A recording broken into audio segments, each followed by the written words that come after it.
بہت بہت شکریہ. ایک تو آپ سب کو مبارکباد. جو کاؤنسلز ہیں اور پی ایس او ہے, ایک ٹریجڈی کے اندر بھی جب بہت اس وقت جو مایوسی کا عالم ہے, ٹریجڈی ہے, ایسے میں بہت سارے لوگ جو ہیں جمود کا شکار ہو جاتے ہیں, پیرالائز ہو جاتے ہیں. کم از کم آپ لوگوں نے اس ظلم کے اوپر وہ جمود توڑا ہے, آواز اٹھائی. کیونکہ اس وقت پاکستان میں لوگ آواز اٹھانے والے کم ہیں. اسی طرح خلق یوتھ فرنٹ کا, پارٹی کا, سید مزمل کا میں خصوصی طور پہ شکریہ ادا کرتا ہوں کہ بڑے شارٹ نوٹس پہ وہ یہاں پہ آئے ہیں. ڈاکٹر عالیہ حیدر کا, باقی تمام ساتھیوں کا.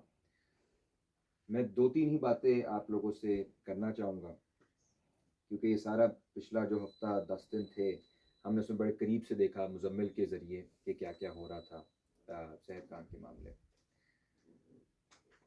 یہ اس وقت جو ہماری کیفیت ہو چکی ہے ایموشنل بھی, وہ ذرا کچھ خراب ہو چکی ہے, کیونکہ سارے عرصے میں آپ دیکھیں جس قسم کا رشتہ رہا ہے ریاست کا لوگوں سے, وہ 2 طرح کا ہے اور دونوں ہی وائلنٹ ہے. جیسے ایک آپ کہہ سکتے ہو سبجیکٹو وائلنس اور ایک ہے آبجیکٹو وائلنس. سبجیکٹو کیا ہے؟ ابھی میں کل مل کے آ رہا ہوں محسن دابڑ سے پشاور میں, اور ان کو 4 گولیاں لگی تھیں, اور کئی ان کے پورے 4 دوست ان کے جو ہیں ساتھی ہیں شہید ہوئے تھے. نعمان وزیر ادھر بیٹھے ہیں, ان کے چاچا اس سارے واقعے میں پہلے شہید تھے, اور وہ کراچی سے غالباً آئے تھے کیمپین کے لیے. اور ان پہ جو گولیاں چلائی گئیں وہ کوئی لا اینڈ آرڈر کو مینٹین کرنے کے لیے یا ڈسپرس کرنے کے لیے نہیں چلائی گئی. جو انٹینشن تھی ریاست کی, the intention was to kill. اور وہ ایف سی کی طرف سے ہوا تھا, وہ آرمی کی طرف سے ہوا تھا, اور وہ کنٹونمنٹ میں ہوا تھا. تو بہت ڈائریکٹ ایک اٹیک ہوا ہے ایک ایسے شخص پہ, ایسی ٹیم پہ, جو کہ پچھلے اگر آپ 5-7 سال دیکھ لیں پاکستان کی پالیٹکس میں تو ایک بڑا نام ہے, ایک ایسا شخص ہے جس کی بہت عزت ہے. پنجاب میں بھی لوگ اس کو فالو کرتے ہیں, سندھ میں بھی کرتے ہیں, انٹرنیشنلی بھی اس کا نام ہے, اور اس کو انہوں نے اس طرح سے مارنے کی کوشش کی جیسے آپ کسی چونٹی کو مارے. اسی طرح خوشحال خان کاکڑ کا بھی ہم نے دیکھا الیکشن میں اس کے ساتھ کیا کیا گیا, حالانکہ وہ بھی جیت رہا تھا, اس کو بھی جس طرح سے ہروایا گیا وہ بھی بدماشی تھی.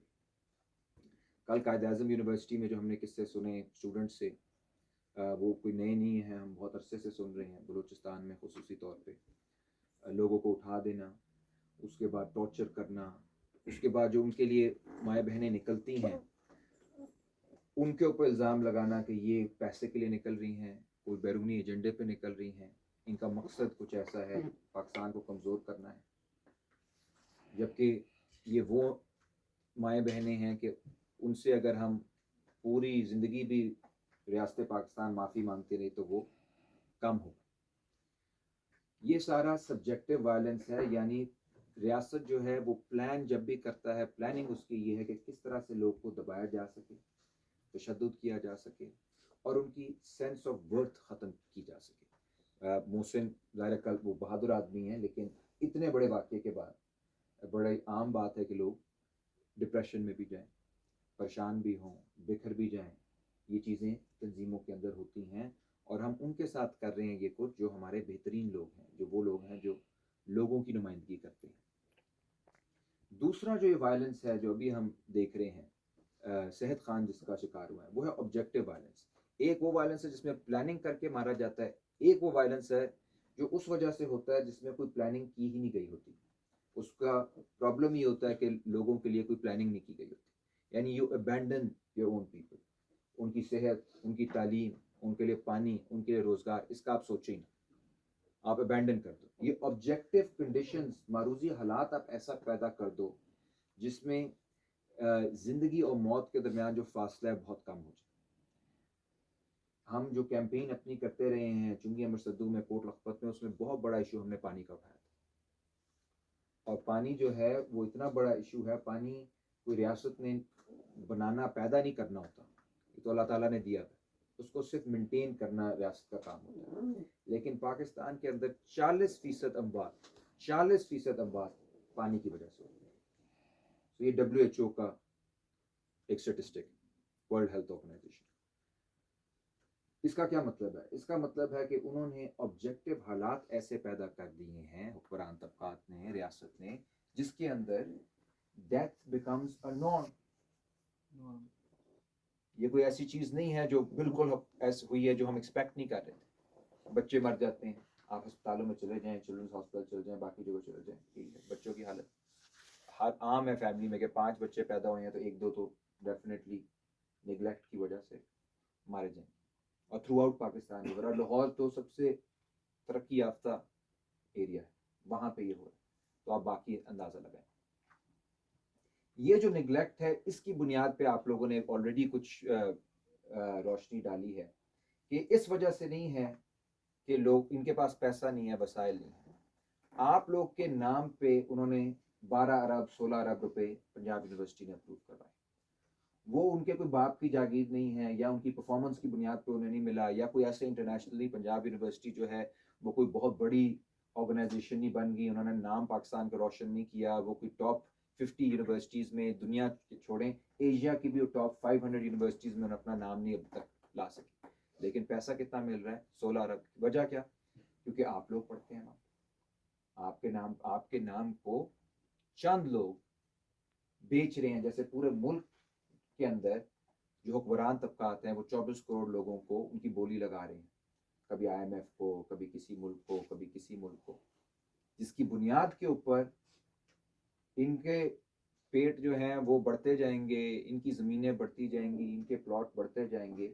لیکن جن کے نام پہ پیسہ لیا جا رہا ہے ادھر ان کی حالت یہ ہے کہ پنجاب یونیورسٹی سے بہت عرصہ ہو گیا کوئی بڑا اسکالر نہیں نکلا، کوئی بڑا تھنکر نہیں نکلا، کوئی چلے نوبل پرائز تو چھوڑیں، کوئی ایسے بھی بہت کم ہیں جو بہت بڑی انٹرنیشنل یونیورسٹیز میں پڑھنے گئے ہوں پنجاب یونیورسٹی سے نکل.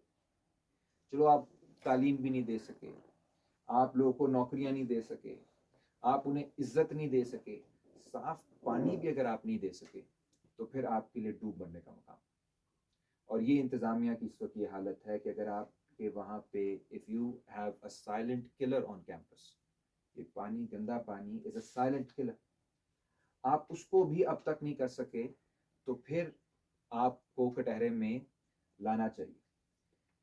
اس سب کی جو بنیاد ہے وہ یہی ہے کہ جو پاکستان کو چلانے والے ہیں، چاہے وہ سیاسی حوالے سے آپ بات کر لو یا اس کا آپ کو جو مائکروکوزم ملے گا یونیورسٹی کے اندر، وہ بنیادی طور پہ آپ کو، ہمیں، عام لوگوں کو، تھنکنگ لوگوں کو، ریزسٹنس کرنے والوں کو وہ ورتھ لیس سمجھتے.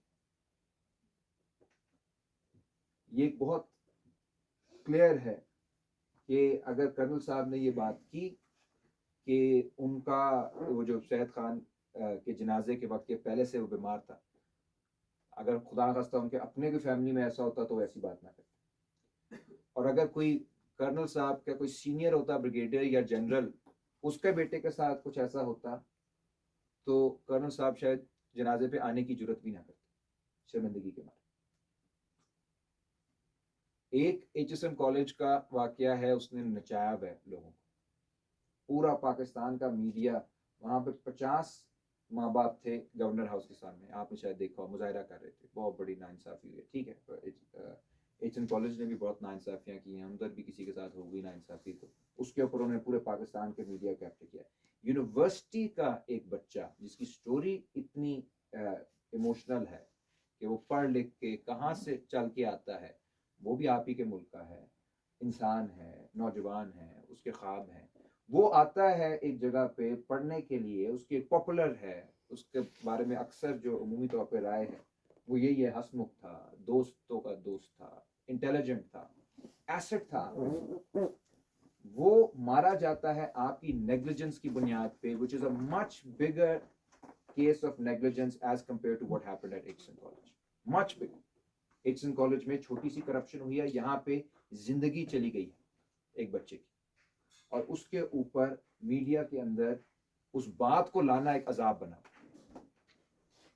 the point being کہ worthless، ان کی نظر میں سید خان worthless تھا. یہی آپ دیکھ لیں ابھی جو GC کی بات کی ڈاکٹر عالیہ نے، وہاں پہ جو بھی ہراسمنٹ کا کیس ہو رہا ہے اس میں جس طرح سے ہراسرز کو بچایا جا رہا ہے اس میں بھی کیا بتانے، ایک بچی کی، کئی بچیوں کی زندگیاں تباہ ہوئی ہوئی ہیں پاکستان میں اس کی وجہ سے، مگر ان کو فرق نہیں پڑتا. اگر بچیوں کی زندگیاں تباہ ہو جاتی ہیں عام، کیونکہ وہ خاندانوں سے ہیں، مڈل کلاس سے ہیں، تو اس کی بھی انہوں نے جو قیمت لگائی ہوئی ہے اس کے ساتھ انہوں نے ورتھ لیس لکھا ہے. جو آگے کی کا لاہ عمل ہے، باقی ہر چیز سیکنڈری ہے. سب سے بڑا جو چیلنج ہے آپ لوگوں کے لیے، ہم لوگوں کے لیے، وہ یہی ہے کہ کس طرح سے ہم اپنی ورتھ کو ڈیفینڈ کریں، اپنی ڈگنیٹی کو ڈیفینڈ کریں، اپنی رسپیکٹ کو، جسے عزت نفس کہتے ہیں، سیلف رسپیکٹ، اس کا دفاع کریں. کیونکہ وہاں سے جو معاملہ شروع ہو رہا ہے، مسنگ پرسن سے لے کر غدار کہنے تک، لوگوں کے ریسورسز کو اس پہ لوٹ مار کرنے تک، یہ سارا جو ہے یہ تو انٹینسیفائی ہو رہا ہے. وہاں سے شروع ہوتا ہے اور ہوتے ہوتے یہاں تک کہ جو پڑھے لکھے نوجوان ہیں، سینٹرز کے اندر آ کے پڑھنے کے لیے آئے ہیں، ان کو بھی صرف لا اینڈ آرڈر پرابلم کے طور پہ دیکھا جاتا ہے. Students today in Lahore, in Pakistan, are nothing more than a law and order problem. آپ لوگوں نے کیسے اس کو ٹرانسفارم کرنا ہے انٹو سم تھنگ ایلس. اس میں میں ایک سجیشن دے کے اپنی بات کا اختتام کروں گا. صحت خان، میں بالکل اس پہ اگریڈ ہوں آپ لوگوں سے. مگر شیر شاہ نے بات کی، باقیوں نے بھی شاید اس بارے میں بات کی. صحت خان فوت نہیں ہوا. If you look at the conditions that were created to produce this death, this is murder by the state and the university. اور صحت خان جو چیلنج چھوڑ کے گیا ہے میرے لیے، آپ کے لیے، ہم سب کے لیے، وہ یہ ہے کہ ایک ایسے دور میں جہاں پہ لوگ کسی کے لیے آواز اٹھانے کے لیے تیار نہیں. محسن کے ساتھ جو کچھ ہوا اور لوگ کے ساتھ جو کچھ ہوا، کوئی یہاں پہ مظاہرے نہیں ہوئے، کچھ بھی نہیں ہوا، اور پورے پاکستان میں نہیں ہوا. ایک خاموشی ہے قبرستان کی. پاکستان کے اندر اس وقت ٹوٹل کوئی ابھی خدا نخواستہ کسی اور کو اٹھا کے لے جائے، مار دیں، اس وقت بالکل پیرالسس، خاموشی ہے. اس خاموشی کو کیسے توڑا جائے، یہ بڑا سوال ہے. صحت خان کو آپ لوگوں کو ایک علامت بنانا پڑے گا.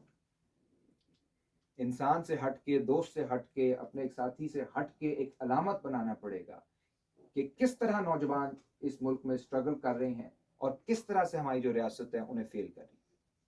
It is both a tribute to the resilience of our young people and a testament to the colossal failures of our state. صحت خان کے اندر دونوں یہ چیزیں آپ کو نظر آ جائیں گی اسی اسٹوری میں. لوگ کس طرح جدوجہد کر کے اپنی زندگی بہتر کرنا چاہ رہے ہیں اور کس طرح سے سسٹم انہیں بار بار فیل کر